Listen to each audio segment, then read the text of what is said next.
तलाक दूंगी, लेकिन मेरी एक शर्त है। जब मैं रात को घर पहुंचा तो मेरी पत्नी ने खाना लगाया। मैंने उसका हाथ अपने हाथों में लिया और कहा, मुझे तुमसे कुछ जरूरी बात करनी है। वह शांत बैठकर खाना खा रही थी। उसकी आंखों में कुछ दर्द सा। मुझे नहीं पता कैसे कहूँ, मगर मुझे उसे बताना ही था। मैंने बड़ी शांति से कहा, मुझे तलाक चाहिए। लगा जैसे उसे मेरे शब्दों से कुछ फर्क ही नहीं पड़ा, बल्कि उसने मुझसे पूछा, क्यों तलाक चाहिए। मैंने उसके सवाल को अनसुना किया तो उसे गुस्सा आ गया। उसने चम्मच उठाकर फेंक दिया और जोर से चिल्लाई, तुम इंसान नहीं हो। उस रात हमने एक दूसरे से बात नहीं की। वह रो रही थी। मुझे पता था कि वह जानना चाहती थी कि आखिर ऐसा क्या हुआ जो हमारा रिश्ता टूटने की कगार पर आ गया है। पर मेरे लिए उसके सवालों का जवाब दे पाना नामुमकिन था। मैं अब किसी और से, ज्योति नाम है उसका, उससे प्यार करने लगा हूँ। अब मुझे अपनी पत्नी से प्यार नहीं रहा। मैंने उसे उसके बरसों के प्यार की सजा दी थी।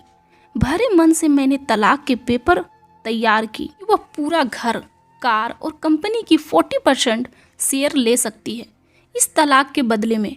लेकिन उसने उन पेपर्स को देखा और उनकी टुकड़े टुकड़े कर दिए। वह औरत जिसने मेरे साथ जीवन के 10 साल बिताए थे, आज मेरे लिए अनजान हो चुकी थी। मुझे इन 10 सालों का जो उसने मेरे लिए बर्बाद किए, मगर मैं क्या करूं। जो हो चुका है ही सकता था, क्योंकि मैं किसी और से, अपनी पत्नी से भी ज़्यादा प्यार करने लगा था। आखिरकार उसके सब्र का बांध टूट गया और वह फूट फूट कर मेरे सामने रोने लगी। मेरे लिए उसका रोना एक तरह से उसकी रिहाई की तरह था। तलाक की यह बात जो कई दिनों से मुझे परेशान कर रही थी, अब बिल्कुल साफ हो चुकी थी। अगले दिन मैं घर काफ़ी लेट आया।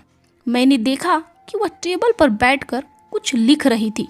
मैंने शाम का खाना नहीं खाया था, लेकिन फिर भी मैं सीधे ऊपर जाकर अपनी कमरे में सो गया, क्योंकि पूरा दिन ज्योति के साथ रहने और कई जगह घूमने के बाद मैं काफ़ी थक चुका था। वह शायद रात को उसी टेबल पर लिखते लिखते सो गई थी। सुबह उसने तलाक देने की शर्तें बताई। वह मुझसे कुछ भी लेना नहीं चाहती थी। तलाक से पहले 1 महीने का समय चाहिए था। उसने आग्रह किया मुझसे, इस 1 महीने में हम दोनों वह पुराना वाला जीवन जिए जितना संभव हो सके, क्योंकि आने वाले महीने में हमारी बेटी की परीक्षा है। वह नहीं चाहती थी कि हमारे टूटे रिश्ते का असर उसकी पढ़ाई पर भी पड़े। मुझे भी यह ठीक नहीं लगा और वह ये भी चाहती थी जैसे शादी के दिन मैं उसे द्वार से उठाकर अपने कमरे तक ले गया था, उसी तरह हर रोज़ 1 महीने तक मैं उसे कमरे में उठाकर मुख्य द्वार तक ले जाऊं। यह सोचकर कि क्या पागलपन है। मैंने भी माहौल को थोड़ा अच्छा बनाने के लिए मैंने उसकी यह शर्त स्वीकार कर ली। मैंने ज्योति को अपनी पत्नी की सभी शर्तें बताए और वह हंसने लगी। ये सारी बातें सुनकर उसे लगा मेरी पत्नी लाख तरीके लगा ले, तलाक होना तो तय है। मेरी पत्नी और मैं किसी से भी इस दौरान नहीं मिले थे, यहाँ तक कि किसी रिश्तेदार की भी यहाँ नहीं गए थे। उस दिन जब मैं उसे पहली बार उठाकर गेट तक लेकर गया तो हम दोनों काफ़ी अजीब सा महसूस कर रहे थे। पीछे से हमारा बेटा भी खिलखिलाकर खुश हो रहा था। अब थोड़ा सामान्य और आसान हो गया। वह मेरे सीने से लगी थी और मुझे बहुत ही अच्छा सा महसूस हो रहा था और मैं उसकी खुशबू भी महसूस कर रहा था।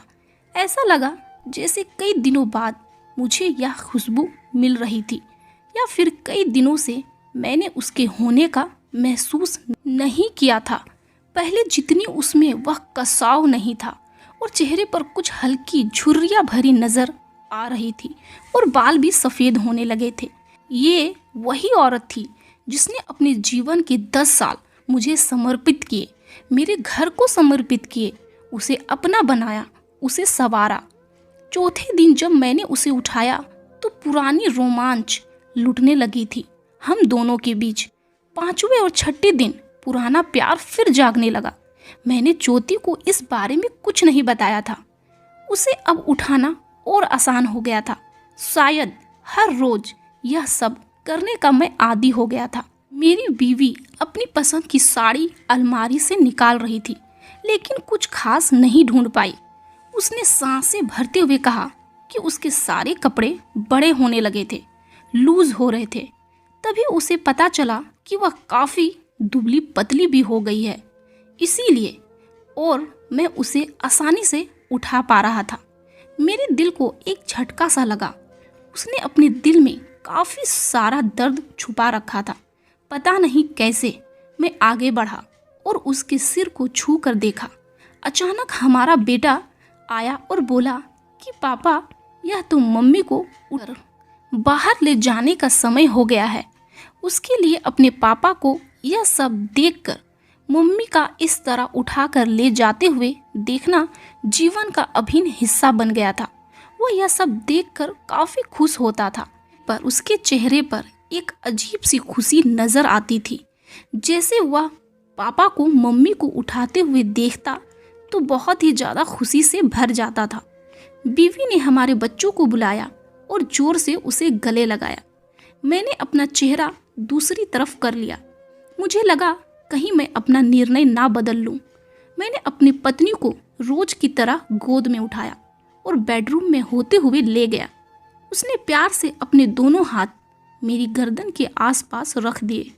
मैंने उसे पकड़ रखा था, बिल्कुल हमारे पहली रात की तरह। मगर उसका इतना कम वजन मुझे कहीं ना कहीं परेशान कर रहा था। मैं सोच में रहा था कि आखिर उसका ये कम वजन कैसे हो रहा है। महीने के आखिरी दिन जब मैंने उसे उठाया तो मेरे लिए एक कदम भी चल पाना मुश्किल हो रहा था। हमारा बेटा स्कूल जा चुका था। मैं अपनी कार से ऑफिस गया और कार से कूदकर बाहर आ गया। मुझे डर था कि अब एक पल की भी देरी मेरा इरादा ना बदल दे। मैं ऊपर गया। ज्योति ने दरवाज़ा खोला और मैंने उससे कहा, सॉरी ज्योति, अब मैं अपनी पत्नी से तलाक नहीं लेना चाहता। मेरे सिर पर हाथ फेरकर ज्योति ने कहा, तुम्हें बुखार तो नहीं है? मैंने अपने सर से उसका हाथ हटाया और कहा, सॉरी ज्योति, पर मुझे अपनी पत्नी से अब तलाक नहीं चाहिए। हमारी शादीशुदा जिंदगी शायद हम दोनों के ध्यान न देने की वजह से बोरिंग हो गई थी। हम दोनों एक दूसरे से उब चुके थे, लेकिन इसका मतलब यह बिल्कुल नहीं कि हम एक दूसरे से प्यार नहीं करते। अब मुझे एहसास हुआ है कि जिस दिन मैं उसे शादी करके अपने घर लाया था, उसी दिन से जीवन के आखिरी दिन तक मुझे उसका साथ निभाना है। ज्योति के होश उड़ गए। यह सब सुनकर वह हैरान रह गई और उसने मुझे एक जोरदार चांटा जड़ दिया। मेरे मुंह पर वह रोने लगी और दरवाज़ा अंदर से बंद कर लिया। मैं सीढ़ियों से नीचे उतरा और आकर अपनी कार में बैठ गया। आके एक फूल वाले की दुकान पर रुका और अपनी पत्नी के लिए एक सुंदर सा गुलदस्ता लिया। दुकानदार ने पूछा कि इस पर क्या लिखना है। मैंने मुस्कुराते हुए कहा कि मैंने तुम्हें जीवन के आखिरी दिन तक यूं ही उठाता रहूँगा, मेरी प्रिय पत्नी। उस शाम जब मैं घर आया, हाथों में गुलदस्ता लिए, मेरे चेहरे पर एक अजीब सी मुस्कान थी। ऊपर अपने कमरे की तरफ भाग कर गया, लेकिन तब तक वह मुझे छोड़कर हमेशा हमेशा के लिए इस दुनिया से जा चुकी थी।